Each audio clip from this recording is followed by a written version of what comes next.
here, and we're going to make sure we are live. So Maayan and I have had some moments with StreamYard before. It's probably not an understatement. And anyway, I am Bruce, aka the guy in the blue shirt, and I am based in California, Los Angeles, and it was a beautiful day today. So we'll get on to what Maayan's day was like. And I am very honored to be the brand ambassador for Rever. Rever is an app-based software. So if you want to learn how to empower your frontline teams more, then you could go to reverscore.com and join up for a free membership there. So anyway, yes, we are on live. So Maayan, so why don't you go ahead and introduce yourself and share with everyone how Spokane, Washington is today.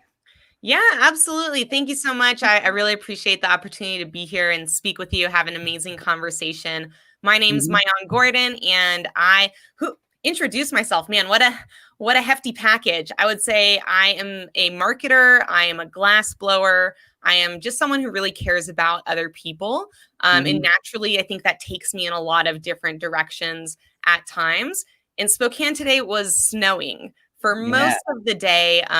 It just stopped, I think, a little bit ago. And now, of course, the sun's going down, so it's getting quite dark. But it was warmer than it has been, I think, in the 40s, which, it's been in the 20s to 30s recently. So I'm appreciative of whatever kind of warmth and sunshine that I can get. Yeah. Okay. Well, I'm watching the comments best I can. Say hi to Gracie Ruth Melendez. So, yeah. So Maayan is, I know she's a big fan of yours, and she was looking forward to this. Yeah. So Maayan, I'm going to jump into, I think the most intriguing thing on your About You section is the fact that, you're a self-professed high school dropout to entrepreneur. So why don't you tell us a little bit about the dropping out process, which we have in common, as you know now. And tell us a little bit about that journey and probably some of the things you learned along the way. So I finished high school. I dropped out of college after 3 semesters.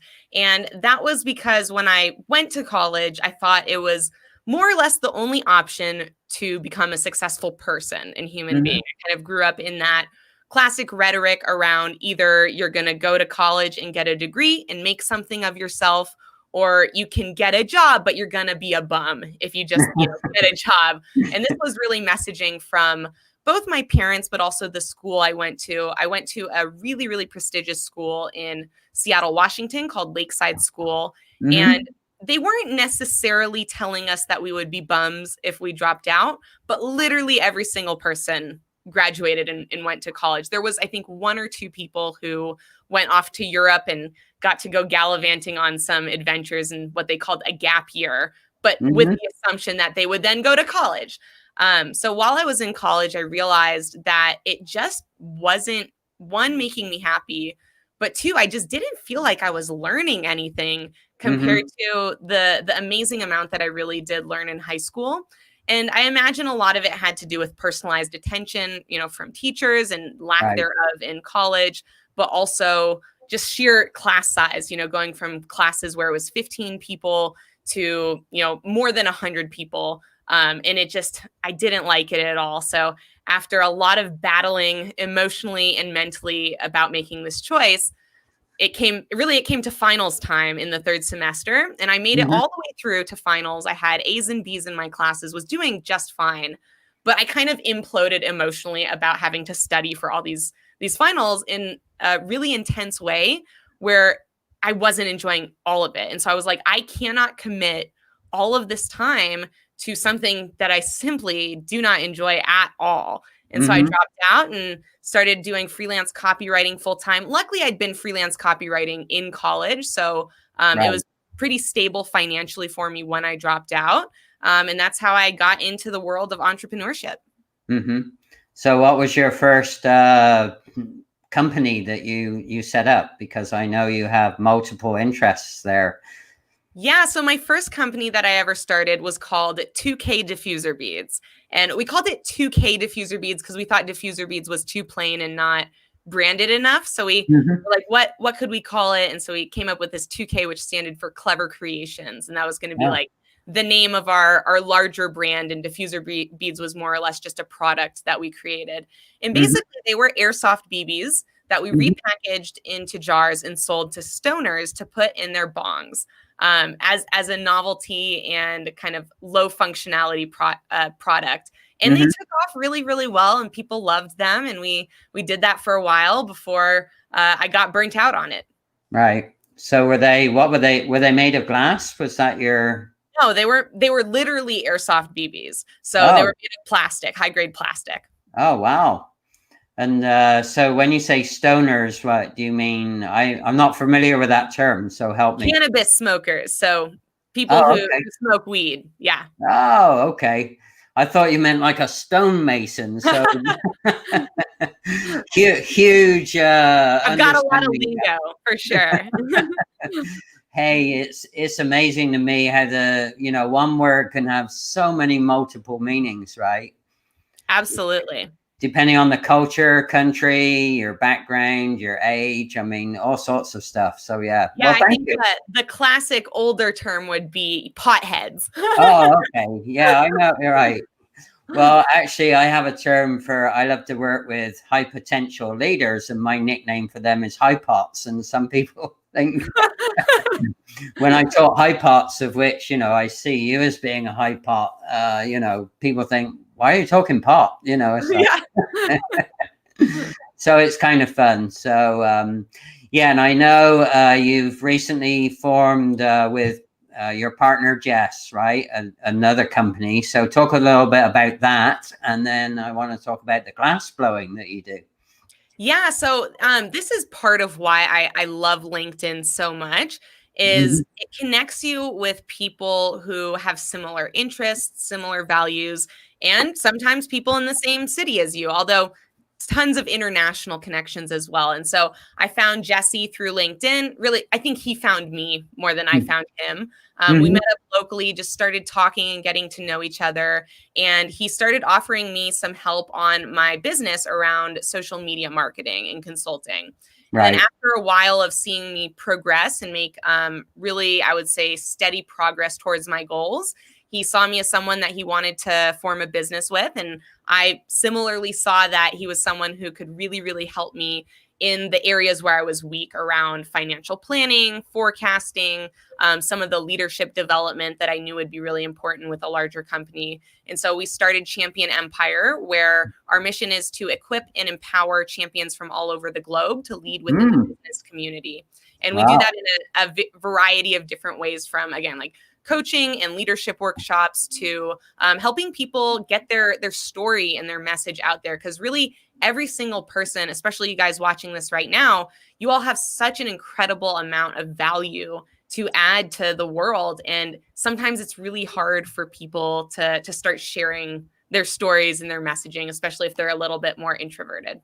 Right. Actually, you're not going to believe this. I've gone goosebumpy. You remember I was telling you about the story of meeting with somebody for coffee. Her name's Elise Kraft. And so Elise, I told Maayan about our after coffee experience where we found the mural on the walls in the alley. So thank you for joining. I had no idea you were going to join us. And we had literally just finished talking about that before we went live as our warm up. So yeah, say hi to Elise. Hi, Elise. How's it going? Really appreciate you joining. Yeah, she is an amazing resource. And it was awesome meeting her in person safely, of course. We stayed 6 feet apart most of the time, and we wore our masks most of the time. So it was awesome. So I'm going to transition to the glass blowing that you do. So what an amazing thing for a young lady to get into. So talk to us about how you broke through that, no pun intended, broke through the glass, but broke I definitely broke a lot of glass. That is true. Right. But typically it's a male dominated environment, more mature guys typically. So tell us a little bit about how you broke through that glass window into glass blowing. Yeah, so I do a type of glass blowing called lamp working. So it doesn't require a giant furnace and multiple people. It's something you have a tabletop torch and you can do by yourself. And Mm-hmm. I found out about it really through, again, the marijuana cannabis scene in Seattle, Washington. They have these smoke shops that are like art galleries. You go Okay. into them and you look at these beautiful pipes that you wouldn't even know are pipes because they look like, flowers and all these Uh-huh. sculptural pieces. And I was fascinated by this because, I think classically you grow up and the messaging is a pipe is a dirty kind of, grungy thing. And I was like, I didn't know that you could do these beautiful things with glass. And that was my first exposure to it. I really never thought about blowing glass myself until I started doing a lot of trades with other glass artists through my graphic design and sticker business. So one glass artist kind of found us through Craigslist because we used to advertise on Craigslist in Seattle. And Mm-hmm. they said, hey, could you make me some custom stickers for a trade show that I'm going to? And we were like, yeah, no problem. And they took the stickers to the trade show and they did very well. And a bunch of other artists found out about us through that one glass blower. And so then all of a sudden we had all these different artists we were making stickers for. And I've just always been someone who loves barter and trade. And so naturally I brought it up and said, hey, would you be interested to trade the $200 worth of stickers for $200 wholesale worth of glass, which means $400 retail worth of Mm-hmm. glass? And I couldn't sell $200 worth of stickers at retail pricing because that means I'd have to sell like 1,000 stickers compared to, $400 wholesale. That might even be just one or two pieces of glass art. And so I was really able to start flipping these glass pieces. And after a while, both through my own, I would say, encouragement, but also the encouragement of other artists who I was working with who said, hey, you're clearly creative and talented artistically. You should try glassblowing. And glassblowing is kind of like a nice community like that, where some people are very competitive. There's kind of two sides, Mm-hmm. and will try and keep you out. But other people are very inclusive and want to bring anyone who's interested in glassblowing into the scene. And so there were people who did that for me. And eventually I said, you know what? I'll give it a shot. I took a lesson with a friend that I've been friends with for many, many years. And I loved it. I loved it right away. It felt amazing to be able to make something that I thought was actually beautiful in such a short amount of time compared to, I used to do ceramics for 4 years in high school. And that takes a long time. It's a multi-step process for you. First, you throw the clay on the wheel wet, then you have to wait for it to dry, then you fire it and it's greenware, then you have to dip it in the glaze. So it's a multi-day process to make something beautiful with clay. With glass, I made a couple beautiful things in, an hour or 2 hours, and I was just blown away by that experience. So I bought all the equipment for a home studio, and I just started blowing glass every day, and I've been blowing glass ever since. Right. So that's another play on words, blown away. Yes. And thank you, Elise. She said I was echoing, so I'd forgotten to turn off my cell phone. So we talked about the woes of StreamYard. So I think StreamYard was. So thanks for that, Elise. Wanted to welcome Karina and Ross Raby. I've not seen Ross before. Thanks for coming on and joining us. And so how long did it take you to get to the point where you could offer your glass blowing to other people? Hi, Gillian Mulholland, Jill Things. So I started selling things actually right away without any intentionality. So I knew that if I shared my journey from, novice to expert, or I wouldn't call myself an expert yet, but novice to less novice, that I'd be able to justify the price increases for my artwork much better than if I just waited until I was good and popped on the scene and said, hey, now it's expensive and you've never heard of me before. And what happened was right away, people said, oh my God, how much is that piece that you're making? That's beautiful.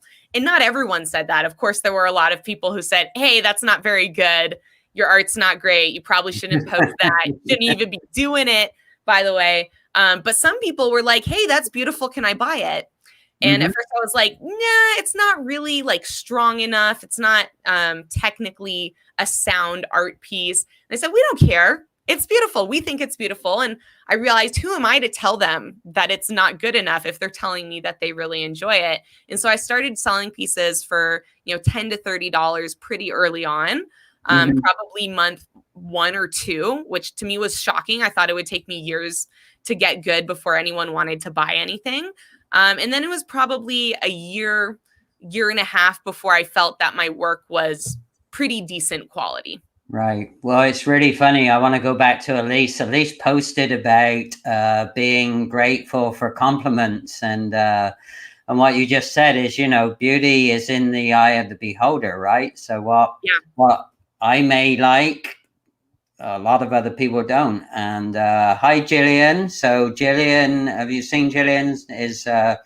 Has hashtag Jill Sings here on LinkedIn. I'm not seeing if you've seen her before. Welcome. And Hal, not seen Hal for a while. Thank you for coming on and being with us. So on your Glassblowing, I think you use Instagram for that quite a bit. Is that correct? Yeah, I started out with Instagram, super heavy, was on there for 4 years before I hopped on TikTok and started seeing a lot of success on that platform as well. But really all of my sales, and still to this day, my sales continue to come in through Instagram. So I think Instagram's a fantastic art marketplace. I think people think about Etsy as the main marketplace for artists, but Instagram is also just an excellent place for any artist. So if you're an artist watching this right now, and you're having trouble selling your work, send me a message. I'd love to help you build some traction on Instagram, because it's not that hard once you understand how people interact with art on the platform. Right. And just to put some scale around that, you have 100,000 followers on Instagram, right? Close to that. I think it's probably more towards 80,000 combined between 2 accounts. Okay. I do have a third account that I don't use anymore. So very close to 100. Yeah. So that's a lot of scale and a lot of exposure. So, you obviously figured out the process somehow. So, if that can be of help to people, that would be great. So what's your most popular way to find you on Instagram? Yeah, so for glass, it would be World of Glass Art. I have a couple accounts as I personally grew and branched out into different areas. I started creating separate accounts for those different things. So World of Glass Art is the Glassblowing page, and then Maayan Gordon Media is kind of more of my personal brand and stuff around social media. Okay, awesome. So maybe in the recording, you could pop those links in at the end. That would be good. Absolutely. Yeah, because as you know, we can't do it. I wish StreamYard would figure out how we in the chat box. That would be so nice. Yeah. Yeah, I know. Wouldn't it be awesome if we could do a chat and then press an import button or a post button? It would be so cool. But it would. I know. Not it's one coming. day. I'm sure it's coming someday. Right. So whatever. So what was your hop over to TikTok? Tell us a little bit about that, because I really don't understand TikTok. So yeah, so it was after, we hopped on Instagram at a really good time when the organic reach was great. And we just rode that out for, again, like 4 years where the organic reach was awesome. We found tons of new customers, or really tons of new customers found us through hashtags, through getting on the explore page. And then it stopped very dramatically and suddenly. And we had a good base of customers and audience at that time who were still seeing our work, but it was almost no new exposure to new audiences, like very, very little. And so this dramatically affected our sales and our revenue. And so I kind of fought it with strategy and tried to figure out a way around the algorithm for about 6 months, which was probably way too long to try and do that. And then I said, you know what? Okay, we'll just try other platforms. And so I was trying out other platforms, and TikTok was one of them. And it took off very quickly for me. So I kind of stopped messing around with the other platforms and really just put all my energy and effort into TikTok. And the rest is history. Hey, you might inspire me to set up an account. I've resisted. I don't know what simpler, faster, better, or doing process cleanups for people would.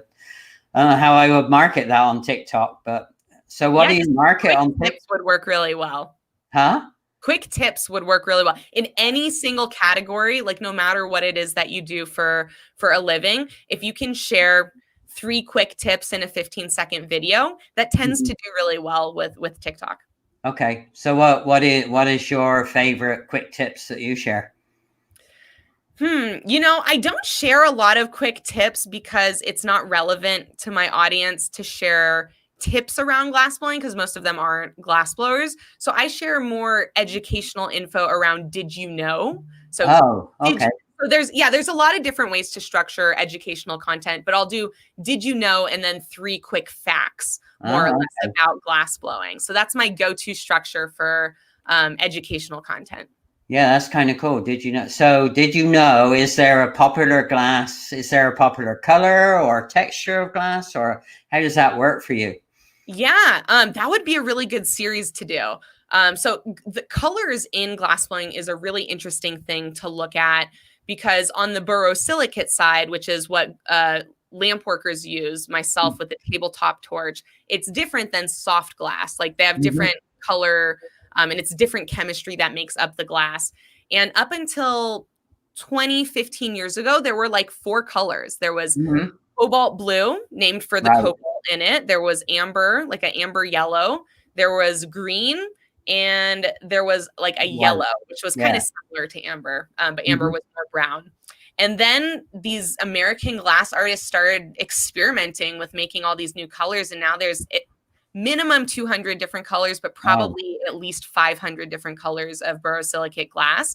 And it has been fascinating for me to see through really my Instagram page when we would do a high volume of auctions. So I would post a piece. I would make like, let's say 50 pieces in a day.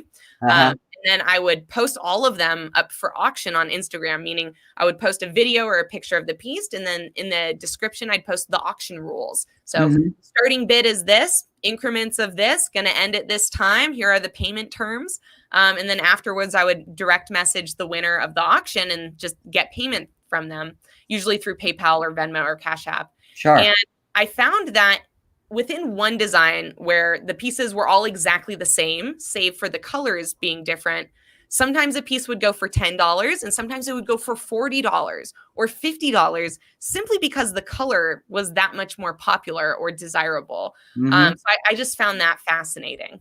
Yeah. Well, you're going to find this amazing is that way back in my career, I used to run a glass formation product around borosilicate glass, and we used to use there was only that off-white color, the amber, the cobalt blue, and then and actually we used to silk screen print and then glaze on the instructions, and actually it was for medical devices called ampules and vials. So we used to have these.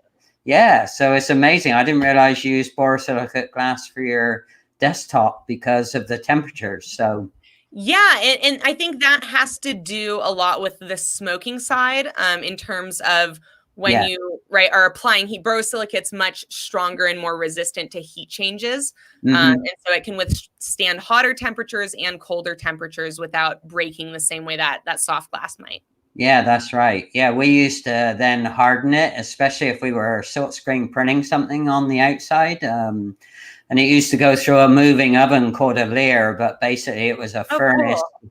Yeah, it was a furnace that was set at 3,000 degrees or whatever. Oh, wow, really hot. So I've got a kiln, which is basically same thing. It's an oven, but it doesn't have the moving component. And for me, that sets at 1,080 degrees. So 3,000, wow.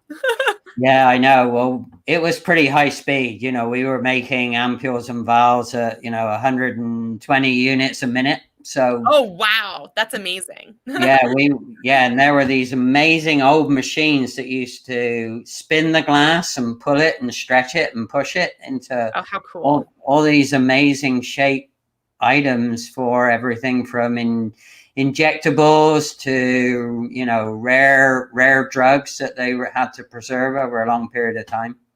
Amazing. Yeah. So as you know, borosilicate glass is very neutral. It's chemically inert, and, it's a great way to store, if we could have pickle jars made of it, borosilicate glass, they'd last forever.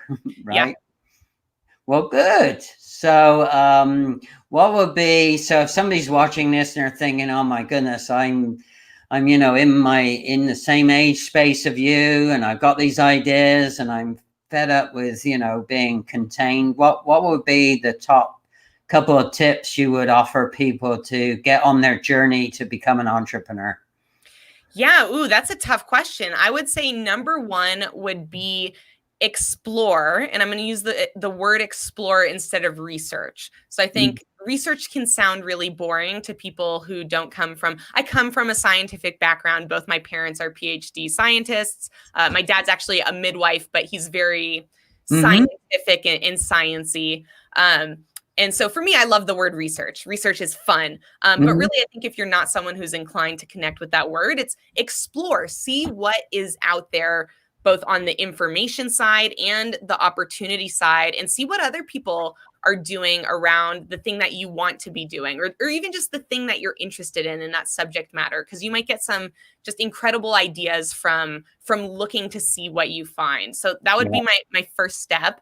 My second step would be to somehow collect your thoughts and information that you're finding and you're exploring. So as you explore, you're going to come across all these different things, all of these different ideas that pop up in your head, and putting those all in one place is going to be super, super helpful for not only referencing, but helping you then figure out what it is that you want to do with all these ideas and all these motivations and directions that you want to go. And then I would say 3 is just pick something. Like, don't overthink it. Right. Don't get stuck in that area of, oh, I don't know. It's like, you do know, you just know probably 10 things instead of one thing. And so it's a little bit, we get in that space where we get stuck. And so just pick one of them that sounds like fun and focus on it. And you won't be worried about what if it's supposed to be this other thing, because you'll be focused on it. And when you're focused on it in a high enough capacity, you don't have enough focus left to even think about other things. No, those are great tips. And actually, it's amazing this week. All the dots must be joining for me, because I was on a call with Dr. Shingel, who's a relatively new connection, and she has a real PhD. And we were talking about exploring, and I said to her, well, I have a real PhD, I used to be poor, hungry, and driven. So she said, what? I like that. So she didn't realize that I was kind of teasing her a little bit, but we kind of laughed it off. And I think the other thing you mentioned about having a one place for either the data to be collected, or I'm a visual learner. So for me, actually behind me, you can see my one place is on a vision board. And some people think vision boards are hokey, but I love it because it's also that plastic cardboard. They call it Corex, and you can pin things to it. You can stick sticky notes. You can use tape on it without it, so it becomes like my motion whiteboard with motion, so I can move things around, add things to it, take them off. So that's how I do my one place. Is I love it. Throw everything against the wall, literally. Not literally, but maybe not throw it, but put it up nicely. Yeah. Well, this material called Corex, you could get it at Staples or Office Max, or sure, you could buy a big sheet at Amazon these days. But it's amazing material. That's awesome. Pretty cheap, pretty robust, and it will stand up anywhere. So like I can pick that up and take it in the garage or wherever I want to take it. So, well, awesome. Thank you. I know you're so busy with all the things that you have going on. Is there anything that you'd like to leave people that are watching this, either as a replay or live? What would be some passing moments you'd like to leave with people? Yeah, I would say my life is very full, but I'm never too busy to connect with other people, have conversations, and give in any way that I possibly can that makes the world a better place. So if you want to connect with me, definitely reach out through LinkedIn or Instagram. Probably not TikTok. I get like a lot of spam on TikTok, but reach out to me wherever you find me online. And I'd love to get to know you guys and see how I can possibly support you. Because I think the one thing that I've really as you get older, you look into yourself and try and figure out what are your true core beliefs? Because there's all these different things that we half believe, we think we might believe. And it's important to find like, what are those things deep, deep in your core that are never going to change? And for me, one of those things that I've really discovered over the last probably 3 years to be true of how I think and operate and what's just deep in my heart is that every single person has an ability to change this world. I am no better, no more special, no more talented than anyone watching this or anyone out there. I've just maybe learned some habits or some skills that allow me to tap into what makes me special. But I believe each of you guys watching this right now has something incredibly unique, special, and amazing to offer this world. So if I have any ability to help you unlock that, I am so down in game for that. Yeah. And actually, I might add the thing that it took me about a year, but because I'm only a year old back on LinkedIn, you know, I had an old account like most people did that I really never did anything with. So I'm a relative newbie, and I find that if you can, my 3 pillars, or if you can put it in the category of learn, prosper, or grow. And that's actually the way that Gracie and I run our LinkedIn local virtual meetings now. Is it's a flexible agenda, but everything has to be around those 3 pillars. So that's awesome. So those would be my categories. I actually like 3s, you know, because I'm the simpler, faster, better guy, and process cleanup is all about saving process steps, time, and money. So I love the 3-isms. So the fact that, you know, I've got it down to learn, prosper, and grow would be my tip to other people as well. If you're struggling for content, you're struggling for ideas, you just think about, you know, what can I learn? What can I grow with? What do I need to do to prosper? And ask a lot of questions. That's the other. Yeah, use the polling tool. The polling tool is pretty neat to do free market research. So go for it, right? That's one I got to get in the habit of, is the polling tool. I agree. Yeah, well, I don't use it that much. I tend to use it when I'm locked up, when I'm really stuck. So I'll come up with some, you know, some questions around, well, what's the type, when I'm locked up, for what's the content you'd like to see? I just put it out on a poll. Would you rather see content in this or this or this? That is smart. 3 options, and then whatever wins, I focus on whatever comes back, you know? Absolutely. Gotta keep the customer happy, right? Yes, give them what they want. They'll tell you what they want. Yeah, if you ask them. Yeah. Well, I mean, sometimes they'll tell you anyways. You just have to be willing to listen. It's just a little more subtle. Right. And sometimes they'll tell you stuff that you don't want to hear, but you got to hear them, right? Okay. Well, it's been a joy, man. And thank you so much. And if you'd just like to hang for a minute, and I'll let you know how you're going to get the materials. So again, if you're seeing this as a replay, thank you to Rever for being my brand ambassador for this live. And if you have questions for Maayan, you can pop them in the comments, and between us, we will get back to you with answers. Thank you guys so much. All right, here we go. Bye-bye.